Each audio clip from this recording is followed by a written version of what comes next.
Hello আমার প্রিয় smart viewers, স্বাগতম ক্রিয়েটিভ চন্দ্ররেখাস কার্নিভালে। আমরা সবাই সুন্দর থাকতে চাই, কিন্তু বাজারের সব প্রোডাক্ট কি সত্যিই সেফ? বন্ধুরা, আপনারা যেসব রোজ ওয়াটার ব্যবহার করছেন সেটা কি সত্যিই পিওর? বাজারের রোজ ওয়াটার ব্যবহার করে স্কিন ড্যামেজ করছেন? আজই বন্ধ করুন। আজ আমি দুরকমভাবে বলবো কিভাবে আপনারা বাড়িতেই 100% খাঁটি কেমিক্যাল ফ্রি গোলাপ জল বানিয়ে ফেলতে পারবেন। তো প্রথম প্রসেসটা আমি জাস্ট বলে দেব, আর সেকেন্ড প্রসেসটা একদম প্রফেশনাল। এটা জানার পর আর কখনোই বাজারে কিনবেন না। এই ঘরে বানানো গোলাপ জল আপনি ব্যবহার করতে পারেন স্কিন কেয়ার, হেয়ার কেয়ার হিসাবে, এমনকি রান্নায়ও। তো মেন ভিডিওতে যাওয়ার আগে কয়েকটা কথা আপনাদের বলবো। ভিডিওটা সত্যিই যদি কাজের মনে হয় তো লাইক, শেয়ার, কমেন্ট ও সাবস্ক্রাইব করতে ভুলবেন না। আপনাদের একটা লাইক, শেয়ার, কমেন্ট আমাকে উৎসাহ দেয় নতুন ভিডিও বানানোর। আর এই ভিডিওটা পুরোটা দেখার অনুরোধ জানাই, কারণ বাড়িতে যখন আপনারা এটা ট্রাই করবেন তখন যেন ভুল না হয়। আমি কাউকে মিসগাইড করতে চাই না। এটা বানাতে গিয়ে আমার যা যা ভুল হয়েছে সেটাও বলবো ভিডিওর শেষে। তাই আপনাদের অনুরোধ করছি, ভিডিওটা স্কিপ করবেন না। আর এই ভুলটা যাতে আপনারা না করেন সেই জন্যই আপনাদের ভিডিওটা পুরোটা দেখার অনুরোধ করছি। আর এর রেজাল্ট যদি পজিটিভ হয় তখন দেখবেন খুব আনন্দ হয়, যেমনটা আমি ফিল করেছি বানাতে গিয়ে। আর এর যে কি সুগন্ধ, কি বলবো, একদম বাজারের কেনা গোলাপ জলের মতো। তো যাই হোক, আজকাল আমরা যে রোজ ওয়াটারটা কিনি তার মধ্যে অনেক সময় আর্টিফিশিয়াল ফ্র্যাগ্রেন্স, অ্যালকোহল, প্রিজারভেটিভ থাকে। আর সেনসিটিভ স্কিন হলে তো সমস্যা আরও বেশি। ইচিং, রেডনেস, পিম্পলস ইত্যাদি সব অসুবিধা হতেই থাকে। আমি নিজেও এই প্রবলেম ফেস করেছি, তাই ভাবলাম নিজের হাতে বানালে কেমন হয়। তো চলুন আগে দেখে নিই কী কী লাগবে। তাজা দেশি লাল গোলাপ, মানে ডিপ গোলাপি যে গোলাপগুলো হয় দেশি, সেইগুলোতে ভালো রেজাল্ট আপনি পাবেন। বাকি অন্যান্য গোলাপ ফুল যেগুলোর মানে সুগন্ধ আছে সেগুলো ব্যবহার করতে পারেন, সাদা গোলাপ, হলুদ গোলাপ ব্যবহার করতে পারেন, কিন্তু এই যে দেশি যে লাল গোলাপটা যেটা ভিডিওতে দেখছেন ওটা দিয়ে তৈরি করলে একদম মানে একদম পিওর ফ্র্যাগ্রেন্স আপনি পাবেন। আর লাগবে পরিষ্কার জল, একটা ঢাকনাওয়ালা পাত্র, মোটা কড়াই ও একটা ঢাকনা, যার ঢাকনাটার মাঝখানটায় ধরার জায়গা থাকে, মানে এই যে এই রকম দেখছেন মাঝখানটা একটু উঁচু মতো। আর একটা ছোট বাটি, আইস কিউব। এই জিনিসগুলো খুব সহজেই আপনি বাড়িতে পেয়ে যাবেন। তো প্রথমে গোলাপের পাপড়িগুলো আলাদা করে নেব। আর ফুলের মাঝখানের অংশটা ফেলবেন না, ওটা রেখে দেবেন, পরে কাজে লাগবে। তারপর পাপড়িগুলো ভালো করে ধুয়ে নেব যাতে কোনো ডাস্ট না থাকে। এবার একটা পাত্রে পাপড়িগুলো দিয়ে তার উপরে জল ঢেলে দেব যাতে পাপড়িগুলো ডুবে থাকে।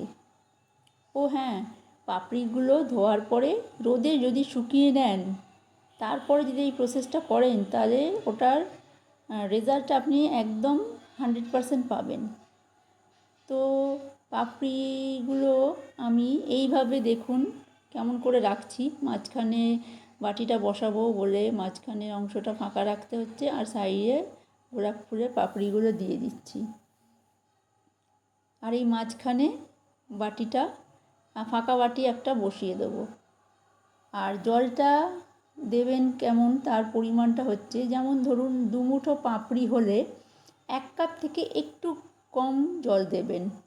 এইবার আঁচ একদম লো করে বসিয়ে দেবেন, কেননা হাই ফ্লেমে দিলে কালার আর কোয়ালিটি দুটোই নষ্ট হয়ে যাবে।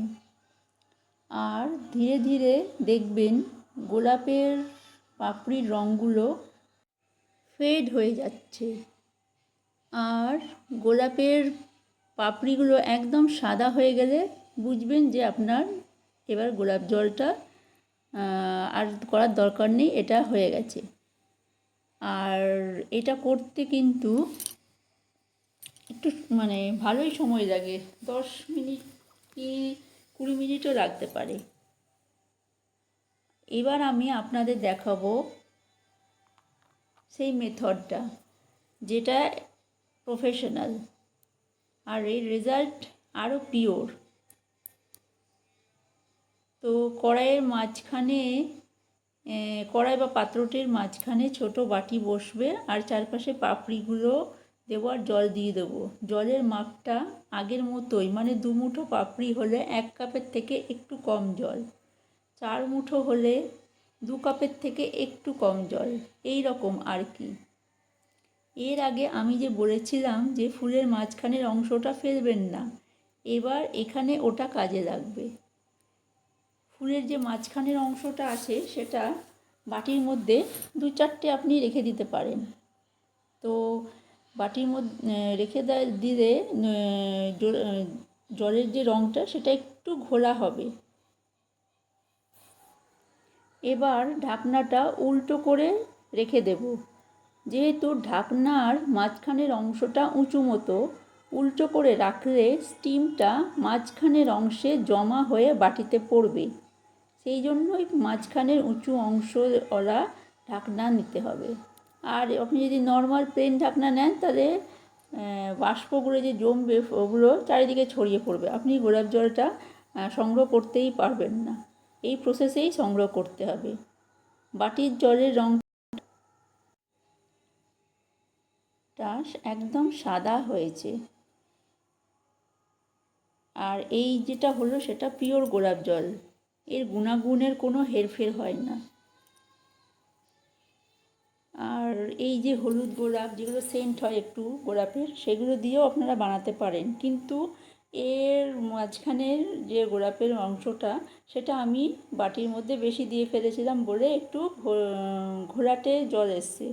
আপনারা ওই যে গোলাপের মাঝখানের অংশগুলো ওটা দেবেন না, তার পরিবর্তে আপনারা 2-4টে গোলাপ ওই বাটির মধ্যে না দিয়ে গোলাপের পাপড়ির সঙ্গে অ্যাড করে দিতে পারেন। আর যতক্ষণ আপনাদের এই গ্যাসে এটা হবে প্রসেসটা, ততক্ষণ আপনাদের ঢাকনার ওপরে বরফের টুকরো অ্যাড করতে থাকতে হবে। যদি ধরুন 20 মিনিট ধরে চলছে গ্যাসটা, তো 20 মিনিট ধরে আপনাদের বরফ অ্যাড করতে হবে। বরফ যদি অ্যাড করে তাহলেই প্রসেসটা একদম প্রফেশনাল হবে। ঢাকনার ভেতরের অংশে বাষ্পগুলো জমতে থাকবে, আর যেহেতু বরফ দিচ্ছি বলে এই প্রসেসটা আরও তাড়াতাড়ি হবে, আর একদম পিওর গোলাপ জল পাবেন আপনি। আর এই গোলাপ জলটা যেটা পেলেন সেটা ফ্রিজে আপনি 10 থেকে 15 দিন পর্যন্ত ইজিলি ব্যবহার করতে পারবেন। আর আর যেটা পাপড়ির সঙ্গে যে জলগুলো আছে সেগুলো ছেঁকে নিয়ে আপনি স্নানের সঙ্গে ব্যবহার করতে পারেন, ওটাও খুব ভালো, ওটাও গোলাপ জল। এখন আসল প্রশ্ন, এটা ব্যবহার করবেন কিভাবে? ফেস টোনার হিসাবে কটন দিয়ে লাগান, স্কিন ইনস্ট্যান্টলি ফ্রেশ রাখবে। আর ফেস প্যাকে মিশিয়ে ব্যবহার করুন। চুল ধুতেও এটাকে ব্যবহার করতে পারেন, এমনকি মিষ্টি বা শরবতেও ফ্লেভার হিসাবে ব্যবহার করতে পারেন। কেমিক্যাল স্প্রে করা ফুল ব্যবহার করবেন না, সব সময় পরিষ্কার বাসন ব্যবহার করুন। লং টাইম স্টোর করতে চাইলে ফ্রিজে রাখুন। তো বন্ধুরা, আপনারা দেখলেন তো কত সহজে আমরা নিজের জন্য পিওর গোলাপ জল বাড়িতেই তৈরি করতে পারি। ধন্যবাদ ভিডিওটা পুরো দেখার জন্য।